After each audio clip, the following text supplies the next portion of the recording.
ورحمۃ اللہ وبرکاتہ۔ ناظرین کیا حال چال ہے، امید ہے خیریت سے ہوں گے۔ مولانا طارق جمیل مد ذلو کو لے کر بہت کچھ چل رہا ہے سوشل میڈیا پہ اس وقت، اور خاص کر کے پرنٹ میڈیا، الیکٹرانک میڈیا پہ۔ تو میرا عرض یہ کرنا چاہ رہا ہوں اس سلسلے میں کہ مولانا طارق جمیل صاحب کو اللہ تبارک و تعالیٰ نے لاکھوں لوگوں کی ہدایت کا ذریعہ بنایا، اور یہ جتنے بھی اینکر پرسن ہیں، حامد میر ہو گیا، یہ دوسرے جو مالک ہے، یہ سارے ہیں۔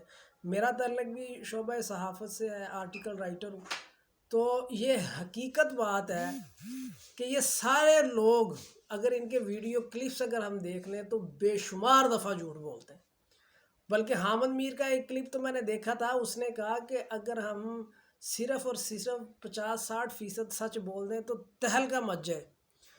تو یہ واقعی جھوٹ بولتے ہیں۔ مولانا طارق جمیل صاحب نے غلط بات نہیں کی، میڈیا واقعی جھوٹ بولتا ہے، اور ہم عوام جو ہے وہ سبزی میں ملاوٹ، گوشت میں ملاوٹ، اور جناب جی اشیاء خرد و نوش میں ملاوٹ، ہر چیز میں ملاوٹ کرتے ہیں، بات بات میں جھوٹ بولتے ہیں، کوئی کام کاروبار جھوٹ کے بغیر ہم کرتے نہیں ہیں۔ تو مولانا طارق جمیل صاحب نے غلط کیا کہہ دیا؟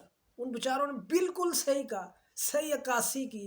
ایک انسان اگر اپنی غلطی کا اس کو ادراک ہی نہیں ہے تو وہ اللہ تبارک و تعالیٰ سے معافی کس چیز کی مانگے گا؟ ایک بندے کو وہ اپنے آپ کو بہتر کیسے کرے گا؟ اس کو پتہ، جب اس کو ادراک ہی نہیں کہ میں یہ غلط کر رہا ہوں۔ اور پھر مولانا طارق جمیل صاحب کی ساری خدمات کو بلا کر، ان کی ساری کوششوں اور کاوشوں کو بلا کر، میڈیا میں بلا کر ان سے معافی منگوانا، ان کو شرم آنی چاہیے، ان کو حیا کرنی۔ آج تک انہوں نے کتنے لوگوں کو مسلمان کیا ہے، کتنے لوگوں کو یہ رائے ہدایت پہ لے کے آئے ہیں؟ اگر بات یہی مسئلہ ہے، مولانا طارق جمیل صاحب اگر میڈیا کو برا کہتے ہیں تو میڈیا مخالفت میں آ جاتا ہے۔ مولانا طارق جمیل صاحب اگر حق بات نون لیگ کے حوالے سے کہتے ہیں تو نون لیگ والے مولانا طارق جمیل صاحب کی کردار کشی شروع کر دیتے ہیں۔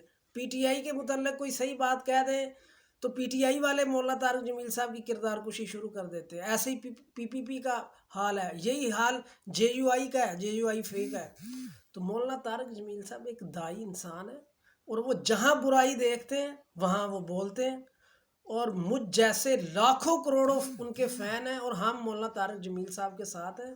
اور میں یہ ایک مرتبہ پھر کہتا ہوں کہ حامد میر ٹائپ لوگوں کو شرم کرنی چاہیے کہ اتنے عظیم انسان کو اپنے شو میں بلا کر اور اس کو پوری قوم کے سامنے ان سے معافی منگوائی جا رہی ہے۔ ان کو شرم کرنی چاہیے۔ انہوں نے کبھی زندگی میں کسی سے معافی مانگی ہے؟ بے حیا لوگ۔